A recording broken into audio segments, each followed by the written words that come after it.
announcements. I'd now like to introduce Vijay Mehta, CIO at Middlebury College, to share some sentiments as one of our original sponsors. Vijay. You should all be proud of what you have accomplished, networking opportunities you have created and developed over the year, and built a solid foundation to start writing the next chapters of your leadership journey. Not long ago, I was in exactly the same boat as all 34 of you that are graduating today and contemplating what next. Let me frankly admit, there was one big difference that more leadership coaching has unlocked for me. It's about how I approach my life, both personal and professional. I knew leadership didn't mean that you need to manage a lot of people and you could lead from where you are. It was clear to me that leadership was about listening, learning, and leading.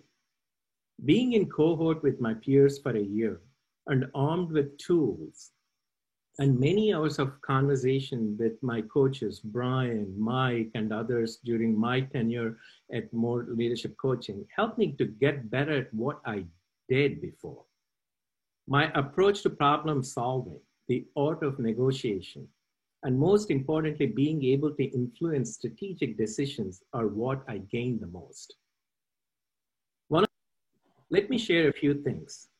7 to be exact, a poor man's version of Stephen Covey's habits that I have developed over my journey. None of these are earth-shattering ideas, but I'm hoping that it'll be useful to keep in your backpack as you continue on this journey. Let's get started. Number 1, be all in. Whatever you do, whatever your role is, be all in and work like you belong and own it. It is often, I have noticed, there is a lot of hesitation and trepidation to jump and stand behind an initiative. Be confident and move forward. Don't be afraid to fail. If you do fail, fail fast. Number 2, control the controllables. You probably are wondering, what does this mean? If you're a sports fan, and especially if you're a live tennis fan, you probably have heard of Roger Federer, who is the #1 tennis player in the world. This is not about him. It's about a player who was ranked 135th in the world, John Millman, an Australian tennis player who got a lifetime opportunity to play against the Roger Federer in one of the greatest matches that I have ever witnessed in my life.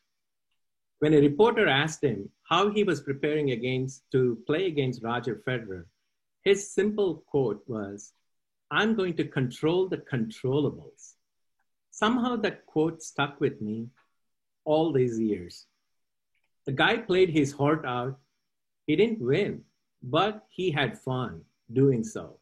And I still think about that match that I watched. We spend too much time worrying about what is not in our control, and we forget about what we can control. We all know change is inevitable. Several of you mentioned that. And constant, but yet we continue to fight it. Our energy, in my opinion, is well spent when we understand what we can control and what do we do best when we can. Number 3, focus on continuous improvement. Don't boil the ocean when all you need is a cup of tea. Focus on the big picture, but don't be disappointed when the end goal cannot be achieved in a short time or due to budget constraints. But connect the dots and start building it in stages. Don't forget, if we all waited for the perfect operating system, Microsoft will still be working on their operating system. Number 4, focus on the why and the what. Why are we doing it? Why do we do what we do?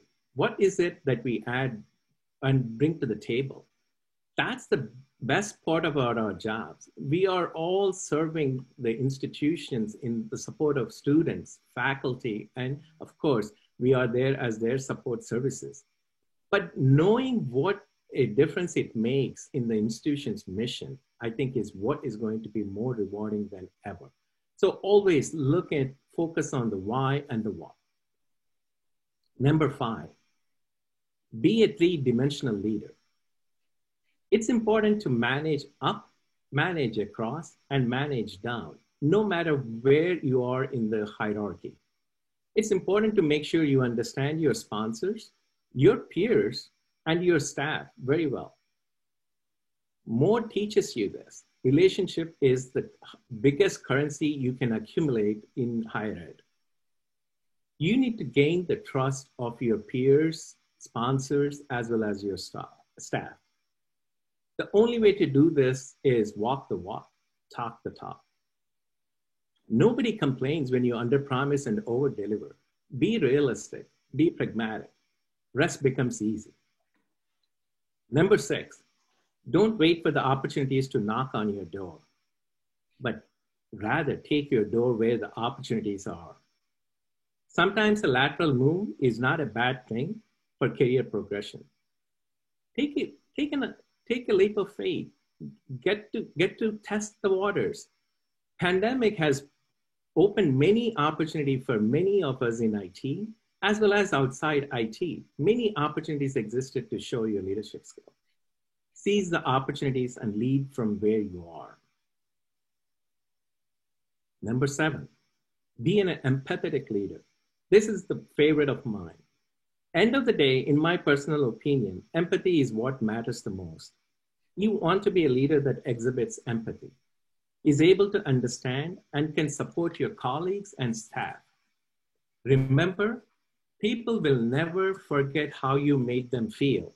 They may forget what you actually did. In closing, I want to congratulate all of you one more time completing this journey and wish you all the best in your next chapters of your professional and as well as your personal lives.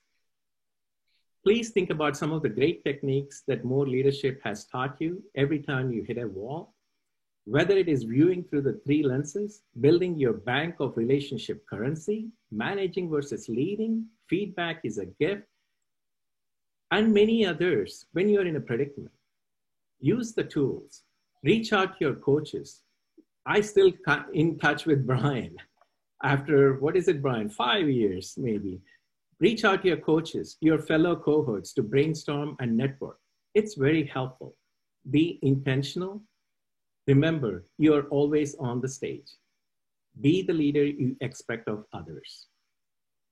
Thank you to my fellow CLAC sponsors, CLAC CIOs that brought this excellent group of cohorts together.